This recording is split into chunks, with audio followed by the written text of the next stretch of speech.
Cabinet मंत्री पंकजाताई मुंडे आपल्यासोबत आहेत. ताई, आज तुमचा मंत्री झाल्यानंतरचा हा खातं मिळाल्यानंतरचा पहिला नागपूर दौरा, फिशरीजचं विद्यापीठ या ठिकाणी आहे, काय नियोजन? काही नाही, आपण पाहतो इथे बोर्ड की आमच्या इथे स्किल डेव्हलपमेंटचं सेंटरचं मोठी वास्तू उभी राहिली आहे, त्याचं उद्घाटन आहे. डिपार्टमेंटचा दौरा आहे, अजून एक कार्यक्रम आहे. आणि मंत्री झाल्यापासून मी पहिल्यांदा म्हणजे इथेच होते, मंत्री झाले तेव्हा पहिल्यांदा डिपार्टमेंट म्हणून दौरा माझा आहे. आता ओव्हरऑल सगळ्या राज्यभराच्या डिव्हिजनल गोष्टींचा आढावा वगैरे घेऊन मग डिपार्टमेंटच्या बद्दल महत्त्वाकांक्षी योजना राबवण्यासाठी आम्ही अभ्यास करतो. पर्यावरण खातं सांभाळणं चॅलेंजिंग आहे, कारण की ग्लोबल वॉर्मिंगचा धोका कसं सांभाळणार वाटतं? कोणतंही खातं जेव्हा आपल्याला रिझल्ट द्यायचं असतं तर चॅलेंजिंगच असतं, कारण एकूणच वर्क कल्चर एक तयार असतं, त्याच्यामध्ये आणखी नवीन आपल्याला आयडिया पेरायच्या असतात. पर्यावरण खात्याचं असं आहे की पर्यावरणाचा एवढा अभ्यास नाही आहे लोकांना, प्रत्येक वेळी वेगळ्या पद्धतीने त्याचं म्हणजे जसं छापून येतं इथे प्रदूषण आहे, पण जेव्हा आम्ही त्याची मानकं बघतो तेव्हा त्याची परिस्थिती वेगळी असते.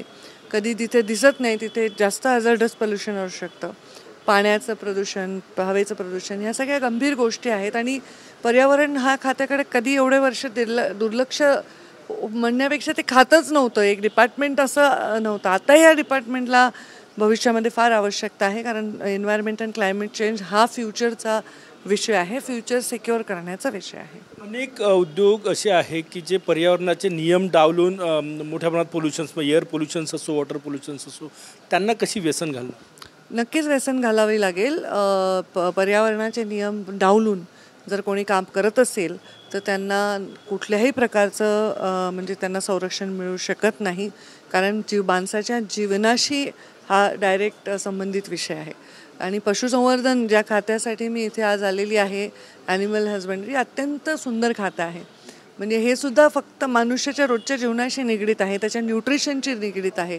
मी जेव्हा त्याचा अभ्यास केला तर मला असं वाटतं खूप छान ह्या खात्यामध्ये काम करता येईल. दोन जबाबदाऱ्या, म्हणजे जालन्याची पालकमंत्री म्हणूनही जबाबदारी सांभाळायची आहे, तुमचा मतदार बीड जिल्हा पण सांभाळायचा आहे, आणि हे पण बीड तर आहेच आहे, बीडची पालक आहे, जालन्याची पालकमंत्री आहे, आणि त्या भूमिकांमधून सांभाळायचं आहे, राज्यात सांभाळायचं आहे, राज्याचे विषय सांभाळायचे आहेत. आणि हे आमचं कर्तव्य, आम्ही केलं पाहिजे. आम्ही ओथ घेतलेली आहे, आम्ही लोकांना एक विश्वास दाखवलेला आहे, लोकांनी आमच्यावर विश्वास दाखवला आहे. ते आमचं कर्तव्य आहे की दिवसातले किमान 12-13 तास हे ह्या महाराष्ट्राला कसं आम्ही पुढे नेऊ ह्याच्याकडे घालवले पाहिजे. तिथलं जालन्याच्या पालकमंत्रीपदी काही मिशन्स, काही स्वप्न डोळ्यासमोर? जालन्याला मी जाईन, आधी तिथला आढावा घेईन, तिथल्या लोकांशी चर्चा करेन.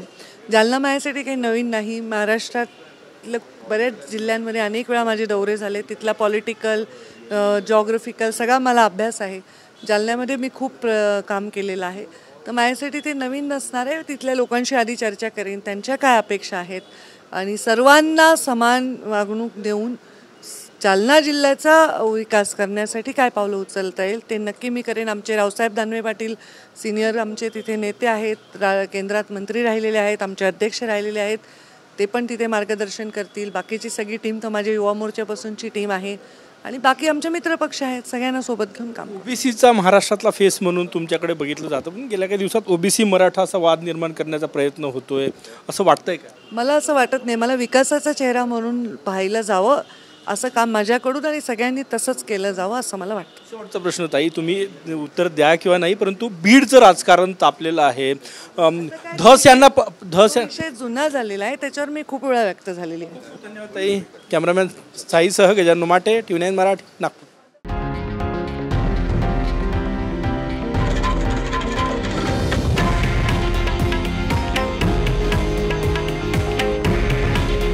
हे आहे देशातील नंबर 1 न्यूज नेटवर्क, आणि आपण पाहत आहात TV9 मराठी. काळजी तुमची, हित महाराष्ट्राचं.